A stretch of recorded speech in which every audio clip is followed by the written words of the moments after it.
環球大戰線深入世界最前線，全球各地的觀眾朋友，大家好，我是葉思敏。今天節目我們會來關心到今天的最重磅消息，美債40兆美元的歷史新高，現在正式的引爆危機了。貝森特現在被說是不是在玩火來救美債呢？是不是下一波的危機會是在美元危機呢？另外呢，日本過去已經失落了20年，現在會不會因為要幫忙美國救美債，再失落20年呢？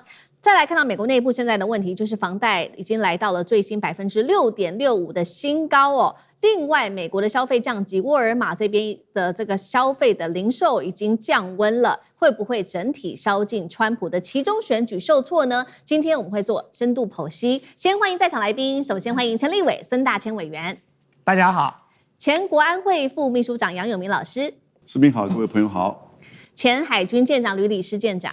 主持人好，各位觀眾大家好。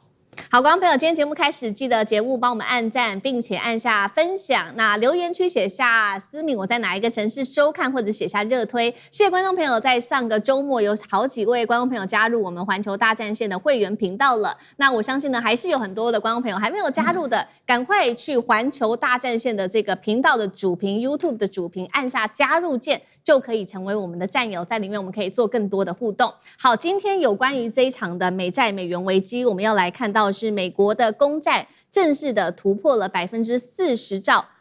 正式的突破了40兆美元大關了，而且現在看到呢，殖利率的部分衝破了5.3%。現在貝森特說他要擴大回購，還被罵是在玩火，會不會演變成下一個來自專家說的美元危機呢？剛剛我們提到的有關於日本的部分，過去在廣場協議之後，日本失落了20年，現在日本會不會為了救美國再失落另外的20年？最後第三個火線話題，我們會看到有關於美國老百姓哦，這一場危機燒到了美國老百姓去了，房貸利率跟沃爾瑪都已經出現了一些問題哦，尤其是房貸現在來到了一個新高數字。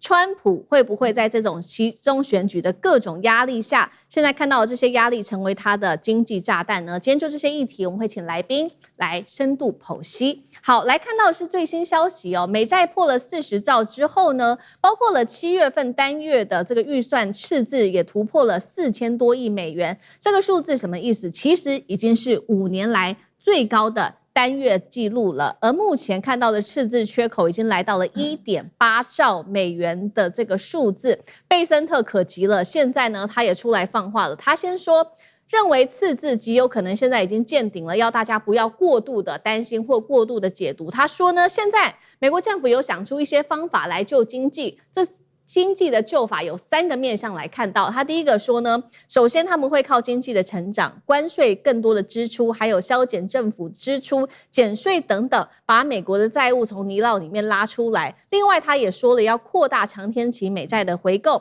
從20億美元一口氣提高到40億美元來支撐長債的價格，來壓低美債的殖利率，真的有效嗎？我們最新看到，事實上消息就是市場完全不買單。來看到最新美國的公債殖利率有出現，現在是公債的一個拋售潮，所以30年期的國債殖利率已經衝破了5%，一度是接近了5.3%的歷史新高檔。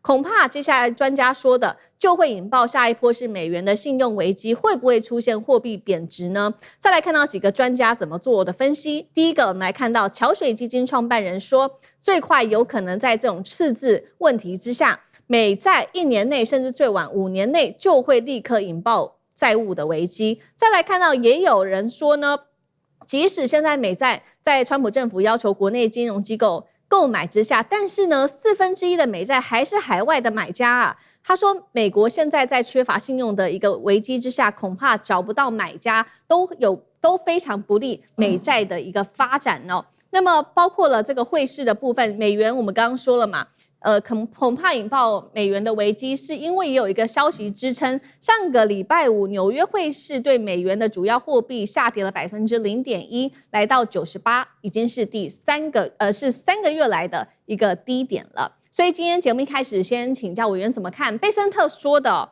赤字已經見頂了，接下來他有用一些經濟上面的成長、關稅、削減支出要來救美債。注意了，這個30年期的美債殖利率已經衝破了5.3%，是不是如市場所說的，現在貝森特是在玩火呢？進一步會不會從美債引爆美元危機？委員怎麼看？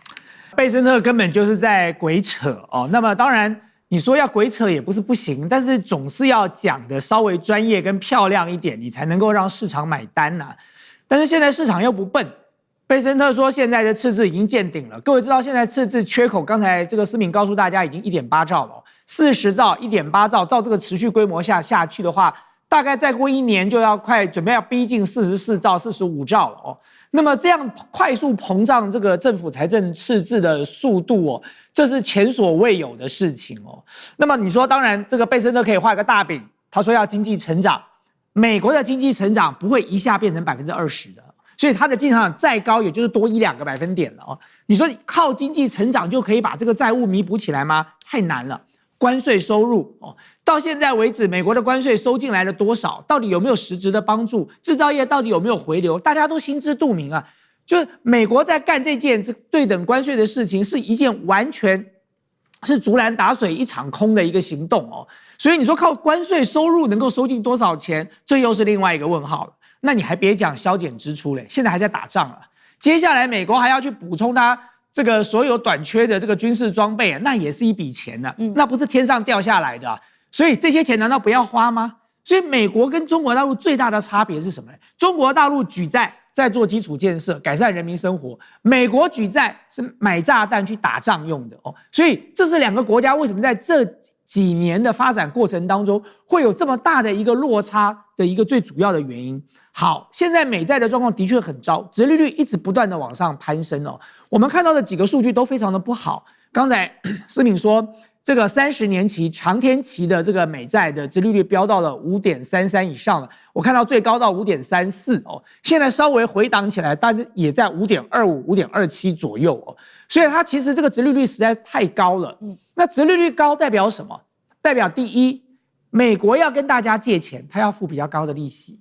那為什麼要付比較高的利息呢？因為大家都不想借錢給美國哦。那大家对美國有債信的危機，覺得你這個債務可能會違約，本來就已經覺得你會違約了，你川普還來補一槍，說我要用美軍來護盤。那這代表什麼？你知道嗎？大家現在最擔心美債的就是川普這一招。川普去年就已經放話咯，說跟美國友好的國家哦，這個30年的公債要不要延長到100年哦？然後利息要不要打個折？這擺明就是明搶了啊！所以當川普講了這個話之後，市場就更恐慌了，想說不得了了，我借你30年期，這個借給你美國這個錢，然後呢，搞不好一瞬之間你就給我來個利息打折。雖然你沒有完全的債務違約，但是這是另外一種形式的債務違約了呀。所以因此30年期的公債在攀升就算了，10年期公債也在攀升。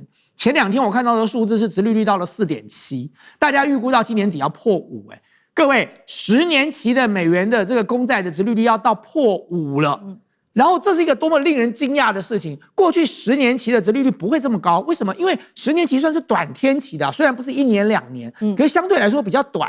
就是美國跟你借錢借10年，這10年它總不至於有什麼太大的變動吧，所以它不用付你太高的利息啊。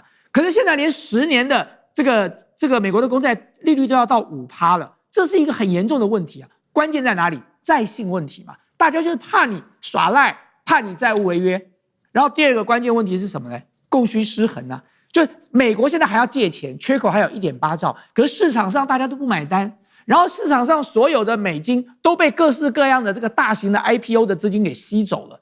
所以在市場上，如果你有錢，你究竟是要買美債去賭美國會不會倒閉，還是你乾脆去買 Anthropic 或者是 SpaceX 的股票比較划算呢？所以在這種供需強烈失衡的情況之下，日本又在倒美債，英國在賣美債，中國大陸也在避險賣美債，大家都在賣市場上一手的美債。大家知道，當供需一失衡的結果是什麼？就是這個美國必須用更高的利息，才能夠讓市場過度的這個供給的美債能夠平息下來。所以你看到這個貝森特講的那些話都是鬼扯。他說他要回購美債，你怎麼回購美債？美債你40億的這個金額就杯水車薪啊！光日本賣美債去護盤日銀啊，一個月丟出來的美債都不止40億了。你這40億能夠救得了誰？更蠢的一件事情是，貝森特幹的這件事情會打亂了美國整個美元的體系因為他等於是在跟聯準會對幹的了。你回購美債，你就是要把美元丟到市場上來嘛。所謂回購40億，他就是拿40億的美金去買美債，市場上忽然之間就多了40億的美元了。可是聯準會準備要升息，準備要打壓通膨，他要用升息的方式，就是要把美元收回銀行體系。所以你今天是在跟美元系統對做，在這種情況之下，你當然會讓大家笑掉大門牙。好，那如果說我們看到貝森特他現在做的這個回購是一個杯水車薪，那是不是美國會不會找日本來幫忙呢？也就是說，這個穩住日元來避免美債持續的被日本給拋售下去。重點是這一次日本會再次成為美國的犧牲品嗎？因為我們知道先前的廣場協議，日本已經因此因為這個日元的升值，最後付出了失落20年的代價。難道日本可能再次的付出代價，再次失落另外一個20年嗎？那楊老師又怎麼看？當初廣場協議的時候，其實是美國認為美日之間的貿易逆差太大，那關鍵因素他認為日元應該這個就是反映它正當的這個價值，所以呢，他要求日元升值，其實同時他也要求德國的馬克升值。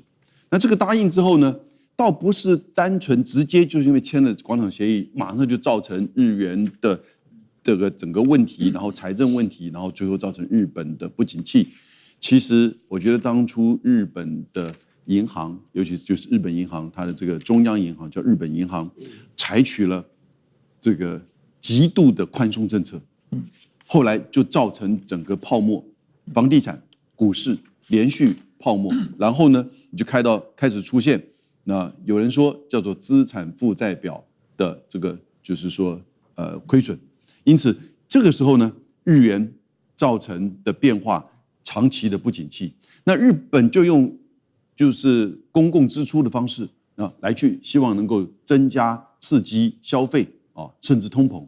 那可是你就现在看到日元現在面臨到的這個貶值，關鍵的因素其實是它跟美元之間的利率差別，我們叫 carry trade 這種匯率差的這種差別呢，使得一些國際上的這些資金呢，就是借日元，然後呢買美元。那你就看到這樣的情況，就是有這樣操作的空間。那然後呢，當然再加上日本本身的經濟也是情況看起來 OK 然後它的出口也要擴張，它同時也沒有能力去这個升息太多，因為它現在是1%，美國大概是3.6%。OK， 這個是日元的問題，但我覺得這整個現在問題關鍵還是美元，以及美債，還有呢美國的經濟。剛才大前委員講到，連續2次，第一次是貝森特來救日元，第二次是貝森特救他自己的美債。他救日元1周效果，他救美債40億救美債1天效果，馬上就回來。今天日元比美元是多少？159。他那個時候是160，掉到了155，然後呢1周效果就回到了158、59，現在一直在停留在這個情況。然後呢，為什麼美國要去救日元？因為他怕日本賣美債。日本現在擁有1.14兆的美債。那過去3個月，他賣了1000億美債，貝森特曾經還罵他過。所以現在如果說以美債的這個情況，如果日本拋售這個不管是長期、短期的這個債，美國的國債的話呢，馬上會造成市場的效應。所以呢，他不准他賣美債，那我就說我們來組成一個美日貨幣聯盟，我來幫助你。但事實上，他是賣歐元救日元。貝森特真的是我覺得我現在有點懷疑他當初這個就是說市場操守的這個能力也就是說他那個時候幫索羅斯做這個操盤手的時候呢，第一個你怎麼賣歐元救日元？那表示你對你美元沒信心嘛。第二個，你為什麼去拿40億去救美債，就表示你對美債的未來不具信心。現在整個問題都不是錢的問題，而是一個信心的問題。大家現在對美元的整個債務結構是沒有信心，因為你現在極度的膨脹你的國債，然後呢，你自己又極度膨脹你的赤字預算，這幾年之內你造成美債突破40兆，所以呢，這個時候你不准日本賣國債、賣美債，然後呢，自己又在這個對美債做不具信心的操作。那講到日本會不會什麼情況呢？我覺得日本現在跟在86年的時候不一樣了，因為基本上企業都還算在賺錢，那就業也 OK， 只不過是呢，它的日元真的是貶到不知道怎麼去救它。那緩慢的它會升息的情況之下呢，大概就維持這樣一個情況一段時間。但是未來如果美國真的自己美債持續的這個出現問題的時候，我覺得日本還是為了自救，某種程度還是會繼續拋售美債的。最後的問題呈現的還是美國的整個債務跟財政的問題。好，所以到頭來，美國的國債問題還是得要自己好好的去解決哦，包括眼前的債務啊，還有它的嚴重的赤字問題。那其實呢，現在看起來這個美債跟美元的問題也直接影響到了美國的一般的小老百姓的家庭當中，也就是美國的家庭了。我們從幾個層面、幾個數據來特別看。首先是關乎小老百姓最直接的就是房貸了，房貸利率現在來到了一個新高哦，30年期的部分現在來到了6.65%，這個數字是高於去年同期的6.58%的。那當然了，因為你這個沒錢買房子的話，也會影響到你的消費力道。沃爾瑪，我們來看到零售企業哦，最新第一季美國同店銷售成長只剩下2.6%，創下6年最慢的成長速度。再來看到美國的油價了，在這個伊朗的戰事爆發之後，一口氣上漲了40%，現在來到每加侖大約落在4.11美元。柴油價格來到了新高哦，每加侖5.58美元，高於拜登執政時期。高盛是這樣講的，他認為現在美國的市場彌漫着停滯性通膨的一個味道，而且最新民調來看到哦，過去呢，這個共和黨主打的都是經濟牌，結果現在民調顯示，民主黨在經濟議題上首度的領先了共和黨，代表說這些有關於民生啊、財政的問題都已經成為川普在期中選舉上非常嚴重的一個定時炸彈了嗎？艦長怎麼看？我們先看到啊，有關於 GDP 的部分。GDP 的話，我們看到美國的第一季，它其實 GDP 是2.1，可是第二季的部分呢，現在所看到的數據到達1.5，那也就是它不斷的向下降。那第二個有關於失業率的部分，那我們可以慢慢的從這個有關於現在的這個房價利率的不斷高漲，以及沃爾瑪的它這一個消費降溫，我們慢慢就會看出結果。那有關於通膨的問題，我們看到6月的美国的通膨是在3.5%，那7月的話到達3.4%，其實也維持在一個平均水準上面。我們剛剛談的3個數據，也就是經濟的經濟成長以及失業率以及高通膨的部分，其實這個都反映出現在美國進入了停滯性通膨的這個時代啊。那進入這個時代，那如果我們反推回去看美國的國債，那現在突破了40兆的部分。40兆是什麼樣的一個概念呢？也就是它的債務利息來講的話，那大概也就是每年是9000億到1兆的部分，也就是這1兆它通通要拿來還款。那這一個1兆對於美國的影響是什麼？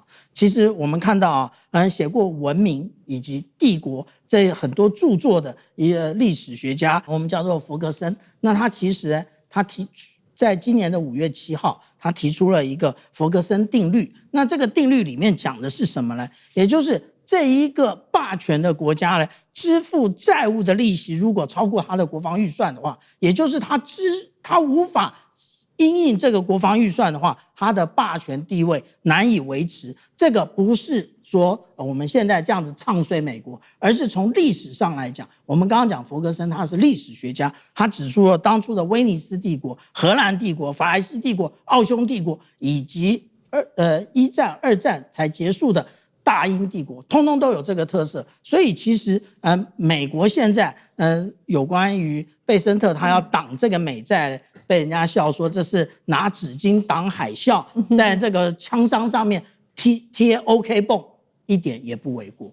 好，謝謝艦長。那我們休息一下，馬上回來。觀眾朋友們，我們要開會員頻道啦！因應呢美中、中東還有印太的亂局，你看到的是新聞，我們看到的是背後誰在操控這個世界。加入會員可以取得獨家視角的通行證，你將優先取得更深的觀點判讀，包括了核心真相分析、歷史脈絡拆解、局勢推演邏輯。同時解鎖會員勳章、優先互動權、問題解析、幕後花絮，支持我們制作高品質的影片。點擊下方的加入鍵，一起成為戰友吧！我們會員頻道見。